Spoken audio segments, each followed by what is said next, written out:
Alright folks, so it's me, Terry Williams again. We're going to be doing our top 10 Marvel movies. And by Marvel movies, I mean Marvel movies. So it doesn't have to be the MCU, just a Marvel character that's been in a movie.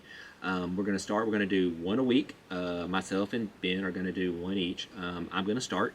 So my top 10, and this was really hard for me. I'll just preface it with that. As I was going through and looking, I was like, man, what is my top 10? So there's a couple that I left off that I'm not going to mention yet. I'll save those up for the end.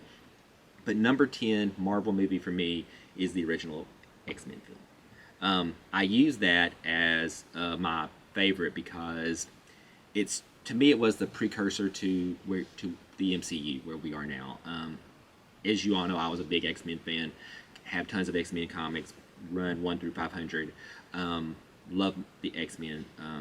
Just gravitated toward them as a kid. Always been my favorite team. So when that movie came out, I was front and center, theater, ready to go, ready to watch it.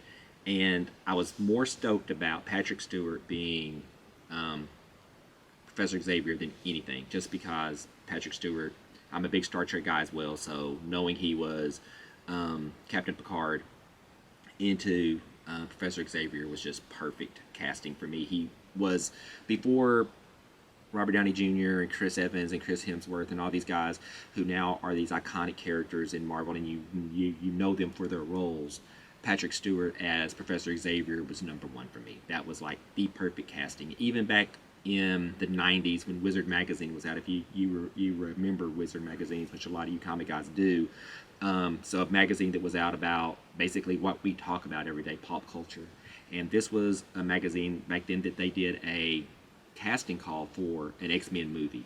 And in it, even back then in the 90s, it listed Patrick Stewart as Professor Xavier, Glenn Danzig from Danzig, the band, is Wolverine. Just, I think it was Tom Cruise as Cyclops, just all these what-ifs. And when the movie came out, I was stoked to see it, went to the theaters, and absolutely loved it. The only part about the movie that I didn't like at the time was Sabretooth. I thought Sabretooth could have been better portrayed. He didn't say enough. He wasn't violent enough to me. He's never been a yes man, kind of how he was portrayed to be. So I didn't really like that aspect of it. But overall, as a movie, Hugh Jackman owning the role, and I was like, who's this Hugh Jackman guy? I don't know. I don't even know who this is. I'd heard that he's too tall for Wolverine. He's too tall for Logan. How's this going to work? And then, again, as another one of those characters, such as Patrick Stewart, an actor that just absolutely owned their character. Now we can't think about anyone else playing Logan other than Hugh Jackman. So that was the start for me to where we are now. And that's why the original X-Men is number one to me.